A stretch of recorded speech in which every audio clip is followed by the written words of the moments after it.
రాజ్యసభ సభ్యులు వద్దిరాజు రవిచంద్ర మనతో ఉన్నారు. జూబ్లీస్ ఉప ఎన్నికలు కావచ్చు, స్థానిక సంస్థల ఎన్నికలు కావచ్చు, ఇదే అంశంలో ఆయనతో మాట్లాడదాం. సార్ నమస్తే. నమస్కారం. జూబ్లీస్ ఉప ఎన్నిక అనేది ఇప్పుడు బీఆర్ఎస్ పార్టీకి లైఫ్ అండ్ డెత్ సమస్యగా మారింది. కాంగ్రెస్ పార్టీ అధికారంలో ఉంది, బీఆర్ఎస్ పార్టీ ప్రతిపక్షంలో ఉంది. సో ఏం చెప్తారు సార్? దీంట్లో లైఫ్ ఏమున్నది, డెత్ ఏమున్నది. లైఫ్ అండ్ డెత్ ఏమన్నా అవసరము, అవకాశం కావాలంటే కాంగ్రెస్ పార్టీకి అది లైఫ్ అండ్ డెత్, మాకు కాదు. మేము అధికారంలో లేము, ప్రతిపక్ష పార్టీలో ఉన్నాం కాబట్టి అది మాకు లైఫ్ అండ్ డెత్ ఏం కాదు. మా పార్టీ, మా అభ్యర్థి అక్కడ గోపీనాథ్ అన్న చాలా బ్రహ్మాండంగా 3 సార్లు గెలిచాడు. పేద ప్రజలకు చాలా సేవలు అందించాడు. ఆయన ఫ్యామిలీని, సునీత గారిని క్యాండిడేట్గా డిక్లేర్ చేయడం కూడా జరిగింది. వాళ్ళ పిల్లలతో సహా అందరు కార్యకర్తలంతా కష్టపడి ఎప్పటి నుంచో 2-3 మంత్స్ నుంచి ఫీల్డ్ మీద ఉన్నారు, తిరుగుతున్నారు. మా పార్టీ ఖచ్చితంగా గెలిచే సీట్ అది. ఎందుకంటే హైదరాబాద్ మొత్తం ఒకే ఒక్క సీటు మల్లారెడ్డి రంగారెడ్డి తప్ప మొత్తం సీట్లు కొట్టినటువంటి పార్టీ. అప్పుడు ఏ స్టేజీలో ఉన్నదో పార్టీ మా పార్టీ.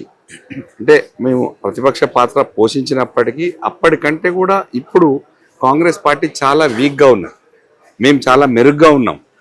ఎందుకంటే వాళ్ళు ఇచ్చినటువంటి హామీలన్నీ ఫెయిల్యూర్ అయిపోయి ఏ హామీ లేకుండా ఏమి ఇవ్వలేని పరిస్థితిలో ఉండి, కనీసం యూరియా కూడా ఇవ్వలేని పరిస్థితిలో ఉండి ఏమీ చేయలేదు. రోజు వర్షాలు చూస్తున్నారు, ఎంత ఇబ్బంది అవుతుంది. హైదరాబాద్ అతలాకుతలం అవుతుంది, చాలా దారుణంగా. ప్రజలు పెన్షన్ లేవు, తులం బంగారం లేదు, ఇంకా చాలా ఇబ్బంది. కరెంటు కూడా సరిగ్గా లేని పరిస్థితుల్లో నడుస్తున్నటువంటి ఎన్నిక. దీనికి అంతటి కారణం బీఆర్ఎస్ చేసిన అప్పులే అని చెప్పి కాంగ్రెస్ పార్టీ ఆరోపిస్తుంది కదా. కాంగ్రెస్ పార్టీ ఆరోపిస్తే ఒక నివేదిక భారత ఆర్థిక శాఖ మంత్రి నిర్మలా సీతారామన్ గారే లోక్సభలో ఎన్ని కోట్లు అప్పు ఉంది అని కూడా డిక్లేర్ చేయడం జరిగింది. వడ్డీ కూడా 2000 కోట్ల చిల్లరనే ప్రతి నెల కట్టేది కూడా డిక్లేర్ చేయడం జరిగింది. ఒక లెక్కలు ఉంటాయి, చెప్పడానికి అభాండాలు వేయడానికి ఎన్నైనా వేయచ్చు. మొత్తం కాళేశ్వరం అంటే 1,00,000 కోట్లు అని చెప్పడం, కాళేశ్వరం పెట్టిందే 90,000 కోట్ల చిల్లర, కుంగిందే 2 పిల్లర్లు, 200 నుంచి 300 కోట్లు ఖర్చు పెడితే మళ్ళీ బ్రహ్మాండంగా సెట్ అవుతుంది. దాన్ని నిర్మించవచ్చు, దాన్ని వాడుకోవచ్చు, చేయొచ్చు. దాన్ని అలా వదిలేసి నీళ్ళన్నీ కిందికి పంపించి ఇది ఫెయిల్యూర్ వాళ్ళు ఏం చూస్తారంటే ఇట్లా వదిలేస్తే ఇంకేమన్నా పోతుందో, డ్యామేజ్ అవుతుందో అని ప్రయత్నం చేస్తారు. అట్లేం కాదు, అది దేవుడు ఉన్నాడు. ఖచ్చితంగా కూడా కేసీఆర్ గారు తెలంగాణకు ఒక వరప్రదాయాన్ని ఇచ్చాడు. ఆయనే తెలంగాణ జాతిపిత, ఆయనే మహాత్ముడు. తెలంగాణకు చుట్టూ నీళ్లు అరేంజ్ చేశాడు.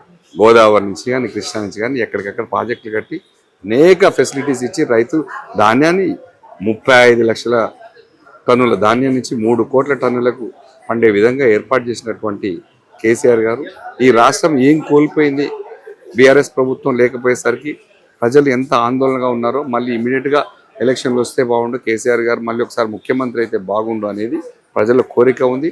దానికి అనుగుణంగానే ప్రజలు ఎదురు చూస్తున్నారు. ఎక్కడికక్కడ తిరుగుబాటు కూడా స్టార్ట్ అవుతుంది. రవిచంద్ర గారు, మీరేమో కేసీఆర్ జాతిపిత అని మాట్లాడుతున్నారు. దీంట్లో 1,00,000 కోట్ల అవినీతి చేసిన కేసీఆర్, సిబిఐ ఎంక్వైరీ నడుస్తుంది. ఇప్పటికే విజిలెన్స్ ఎన్ఫోర్స్మెంట్ విచారణ పూర్తయిపోయింది. అదే క్రమంలో ఎన్డీఎస్ఏ కూడా ఆ మేడిగడ్డ బ్యారేజీని పరిశీలించింది.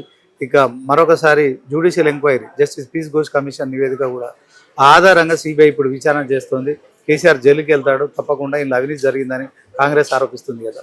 ఇందాకే చెప్పాను, 1,00,000 కోట్ల ఖర్చే పెట్టలే, 1,00,000 కోట్ల అవినీతి ఎక్కడుందని. పీపీటీ కూడా పవర్ పాయింట్ ప్రజెంటేషన్ మొత్తం నా కాళేశ్వరం మీద, దాని కింద ఎన్ని ఉన్నాయి, సుందిల్లా ఉంది, అన్నారం ఉంది, మేడిగడ్డ ఉంది, దానికి ఎన్ని కాలువలు ఉన్నాయి, ఎన్ని స్టేషన్లు ఉన్నాయి, ఎన్ని సొరంగ మార్గాలు ఉన్నాయి, ఎన్ని వందల కిలోమీటర్ల ద్వారా పోయింది, అంతా కలిస్తే కాళేశ్వరం. కానీ ఒక మేడిగడ్డ 2 పిల్లలు కాళేశ్వరం కాదనేది ప్రజలందరికీ తెలుసు. ఈ కేసుల గురించి భయపడేది ఏం లేదు. బీఆర్ఎస్ పార్టీ 2001లో పార్టీ పుట్టినప్పటి నుంచి కేసులో కొత్త కాదు, పదవులకు కొత్త కాదు. పదవులను కూడా, మంత్రి పదవులను కూడా ఇట్లా పారేసినటువంటి, తృణప్రాయంగా చూసినటువంటి పార్టీ కేసీఆర్ గారి నేతృత్వంలో. ఖచ్చితంగా తెలంగాణను ఎట్లయితే కష్టపడి సాధించిన తెలంగాణను బ్రహ్మాండంగా అభివృద్ధి చేసుకున్నాం. సరే, ప్రజలు ఇంత జరిగింది కదా, ఏమో చాలా హామీలు ఇస్తున్నారని చెప్పేసి ఒక విధంగా కొంత అటు టర్న్ అవ్వడం జరిగింది. అది ఏమీ కాదుగా, మళ్ళీ కేసీఆర్ గారే మేలు. కేసీఆర్ గారు ఉంటేనే ఈ రాష్ట్రంలో అన్నీ మళ్ళీ సమకూడతాయి, మాకు అన్నీ వారే అయితేనే చేయగలరు అనేది ప్రజల్లో నమ్మకం కూడా పెరిగింది.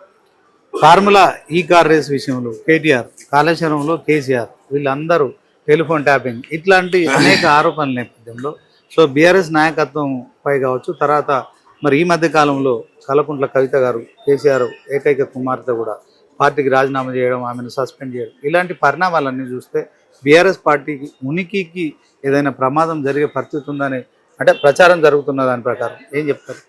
బీఆర్ఎస్ పార్టీ చాలా బ్రహ్మాండంగా పుంజుకున్నది. కేసుల విషయాలకు వస్తే కేటీఆర్ గారు లొట్టపీసు కేసు అని చెప్పాడు. లై డిటెక్టర్లు పెట్టుకుందాం రమ్మని చెప్పారు ముఖ్యమంత్రి గారు. నువ్వు నేను ఎదురుగా కూర్చుందామని చెప్పారు.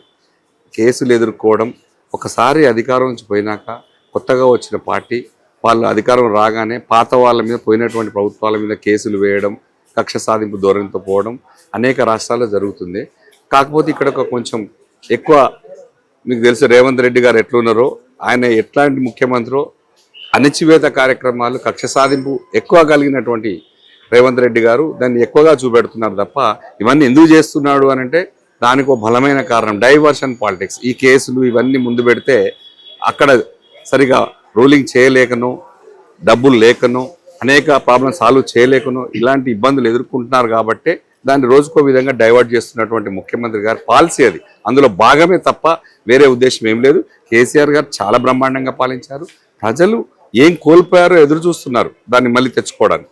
రవిచంద్ర గారు కులగణన చేసిన పార్టీ మేము దేశానికి రోల్ మోడల్గా ఉన్నాం తెలంగాణ సీఎం రేవంత్ రెడ్డి చెప్తున్నారు. అదే క్రమంలో బీఆర్ఎస్ కలిసి రావట్లేదు, బీజేపీ కేంద్రంలో ఉండి ఈ యొక్క 42% బీజేపీకు రిజర్వేషన్లు ఇవ్వడంలో మరి అక్కడో విధానం ఇక్కడో విధానం అంటుంది. సో దీంట్లో మీరేం చెప్తారు బీఆర్ఎస్ పార్టీకి సంబంధించి? కులగణన చేశామని చెప్పేసి వాళ్ళు చెప్పుకునేవాళ్ళు. సమగ్ర కుటుంబ సర్వే చేసిన 2016లో జరిగినటువంటి సర్వే మీరు చూశారు. బీసీల సంఖ్య అప్పుడు 1,85,00,000 దాకా ఉంటే ఇప్పుడు 1,60,00,000 దాకానే చూపించడం జరిగింది. అంటే మొత్తం మీద ఒక 22 లక్షల మంది బీసీలనే ఎగరగొట్టేస్తారు. అంటే ప్రజలు ఏ రేషియో, ఏ ప్రోరేటా ప్రకారం, ఏ ప్రపోర్షనేట్ ప్రకారం జనం పెరుగుతారు, ఓటర్స్ పెరుగుతారు, నిష్పత్తి ప్రకారం జనం పెరుగుతారు. కానీ ఇక్కడ కావాలని తగ్గించడం జరిగింది. దాంట్లో అనేక కులాలను తక్కువ చూపించడం జరిగింది. శాస్త్రీయమే లేదు, చాలామంది ఇంకా చేసుకునే లేదు, కుల సర్వేలో పార్టిసిపేటే కాలేదు, ఇంకా ఎక్కడెక్కడ పెండింగే ఉన్నాయి. అది కరెక్ట్ కాదు. అది ప్రజలందరికీ కూడా తెలుసు. సెన్సెస్ వాళ్ళు చేయబోయే ప్రయత్నం సరిగ్గా సక్సెస్ కాలేదనే మేము బీసీలమే చెప్తున్నాం కదా. ఒక్కొక్క కమ్యూనిటీ కంప్లీట్గా తగ్గించడం జరిగింది. టోటల్గా 22 లక్షల మంది బీసీలనే తగ్గించారు. అంటే 10 ఏళ్లలో 22 లక్షల మంది బీసీలు కనీసం 30 లక్షల మంది పెరుగుతారు. అంటే ఓటు చోటు తెలంగాణ జరుగుతుంది అంటారా? అది ఎక్కడ మీకు తెలియదా? ఖచ్చితంగా జరుగుతుంది. దాన్ని ఎలా అరికట్టాలో మా పార్టీ కూడా ఎక్కడికక్కడ, మా కార్యకర్తలు కూడా అలర్ట్ ఉన్నారు. ఎక్కడికక్కడ చూసుకుంటారు. మిగిలినంత వరకు మా పార్టీ మా ఓట్లను మీరు కాపాడుకునే ప్రయత్నం సాగుగా చూపెట్టి మీరు ఉపరాష్ట్రపతి ఎన్నికల్లో రాజ్యసభ సభ్యులు ఎవరు కూడా ఓటింగ్లో పాల్గొనకపోవడాన్ని ఎట్లా చూస్తారు? అదే క్రమంలో మీరు చేసిన డిమాండ్ ఏదైతే ఉందో దాంతో యూరియా కష్టాలు తీరినాయా? ఏం చెప్తారు?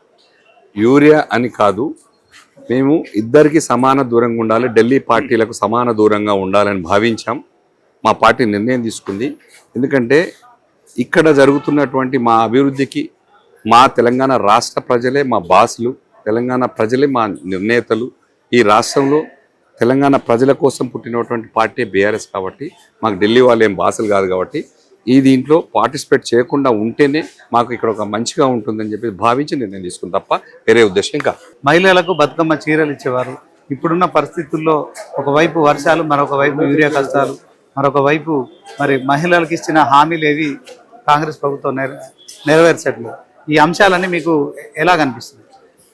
తెలంగాణ రాష్ట్రంలో ఉన్నటువంటి మహిళలు ముందుగా కాంగ్రెస్ పార్టీ అధికారంలోకి వచ్చిన తర్వాత వాళ్ళు ఇచ్చిన హామీలలో కళ్యాణ లక్ష్మి తులం బంగారం కానీ, వాళ్ళకి ఇస్తా అన్న పెన్షన్లు కానీ, డబల్ పెన్షన్లు కానీ, మళ్ళీ ఇస్తా అన్న పెన్షన్లు కానీ, రైతులకు రైతు భరోసా ఎగ్గొట్టినే కానీ, వికలాంగులు పెంచుతానే కానీ, ఇంకా కౌలుదారులకు ఇస్తానే కానీ, ఆటో కార్మికులకు ఇస్తానే కానీ, ఏవి మన ప్రతి ఒక్క సమాజం తీవ్ర ఆగ్రహంతో ఉంది. అందులో మహిళలు ఇంకా ఆగ్రహంతో ఉంది.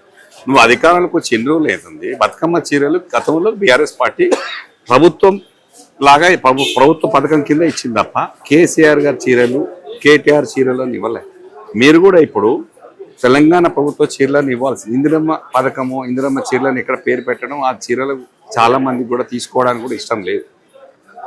తెలంగాణ ప్రభుత్వం చీరలు మేము ఎట్లా ఇచ్చినా ఆ స్కీమ్ను అట్లాగే ఆన్గోయింగ్ స్కీమ్ లాగా ఇస్తే బాగుండేది.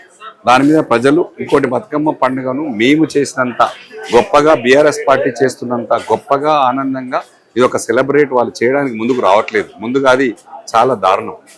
ఎందుకంటే నేను చూస్తూనే ఉన్నాను, కొన్ని స్టేషన్లలో బతుకమ్మ ఆడుకునే దగ్గర కరెంటు కూడా ఉండలేదు. కొన్ని దగ్గర నేను కూడా పోవడం జరిగింది. నిన్న మొన్న తిరగడం జరిగింది.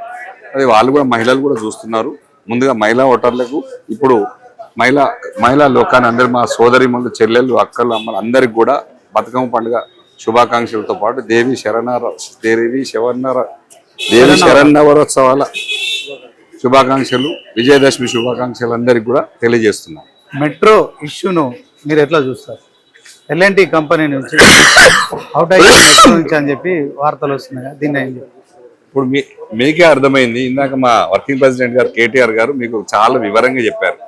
అది ఎవరికి కట్టబెట్టడానికో ఎవరికి అమ్మడానికో ఏదో చేయడం కాకపోతే దాన్ని ఇప్పటికిప్పుడు టేక్ ఓవర్ చేయడంలో ఈ 15,000 కోట్ల రూపాయలు ప్రజలకు పెట్టొచ్చు కదా, ప్రజలకు ఈ స్కీములు పంచొచ్చు కదా, తులం బంగారం కింద ఇవ్వచ్చు కదా, మహిళల పెన్షన్ల కింద ఇవ్వచ్చు కదా, ఆటో కార్మికులకు ఇవ్వచ్చు కదా. నడుస్తున్న దాన్ని ఆపేసి ఆ 15,000 కోట్లు తీసుకొచ్చి దాంట్లో పెట్టి దాంట్లో ఏదో చేయాలనే ప్రయత్నం చేయకుండా ఇలాంటి పెన్షన్లు స్కీమ్లకు ఇవ్వడానికి మాత్రం డబ్బులు లేవు, కానీ వీటిని టేక్ ఓవర్ చేయడానికి వస్తే ఇది ఖచ్చితంగా ముమ్మాటికి బూమరాంగ్. ఇది చాలా తప్పు నిర్ణయం.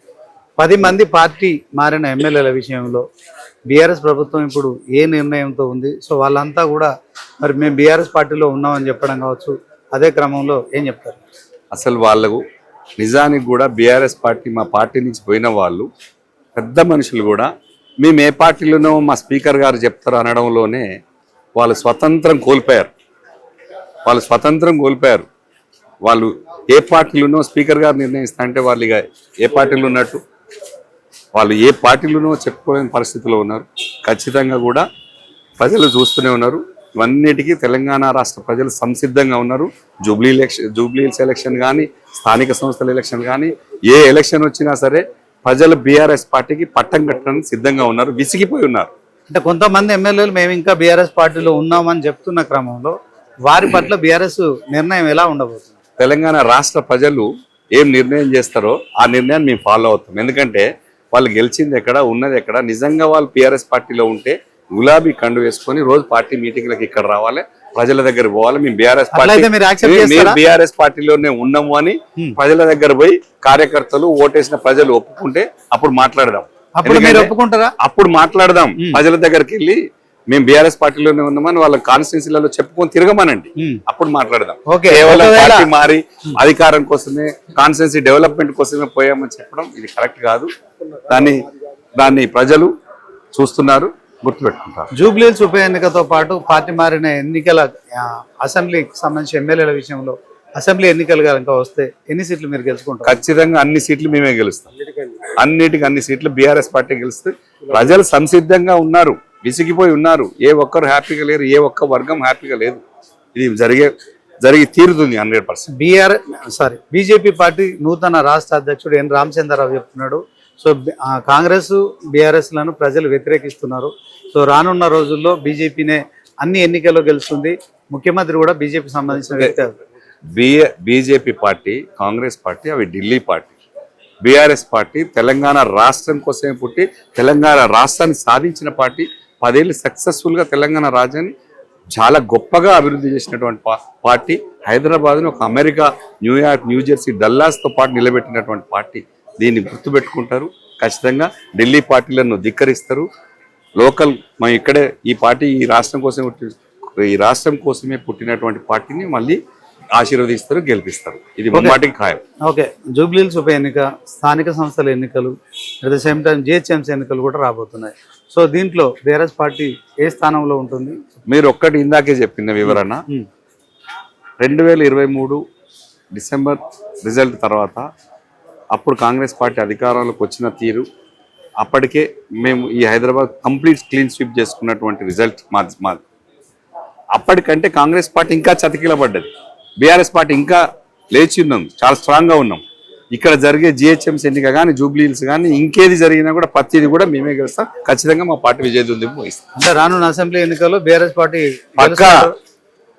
మొన్న బీఆర్ఎస్ ఖైరతాబాద్ నెక్లెస్ రోడ్ లో వినాయకుడి దగ్గర, వినాయక నిమజ్జనం దగ్గర చెప్పలే, అంటే మొన్న కంటోన్మెంట్ లో ఉప ఎన్నిక జరిగింది, మరి బీఆర్ఎస్ పార్టీ గెలవలేదు.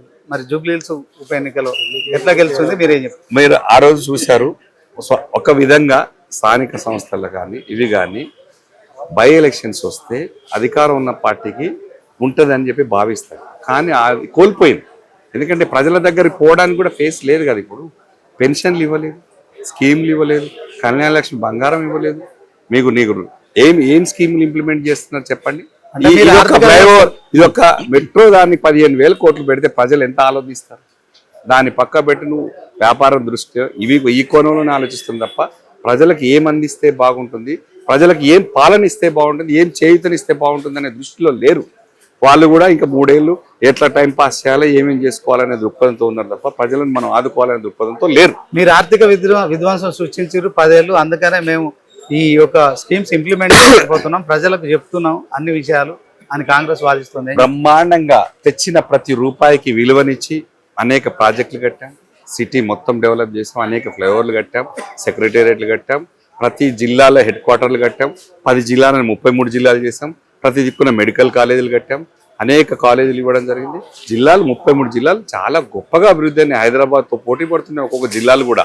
మేము చేసిన ప్రతి రూపాయికి 100 రూపాయలకు 1000 రూపాయలు, 1000 రూపాయలకు 1,00,000 రూపాయలు డిమాండ్ పెరిగింది. మేము చేసిన అప్పులు అది లెక్క కూడా కాదు. అవి 2 లక్షల కోట్ల చిల్లరే, 3 లక్షల కోట్ల చిల్లరే. నెలకు వడ్డీ కట్టేది కూడా 2,500 కోట్ల లోపే.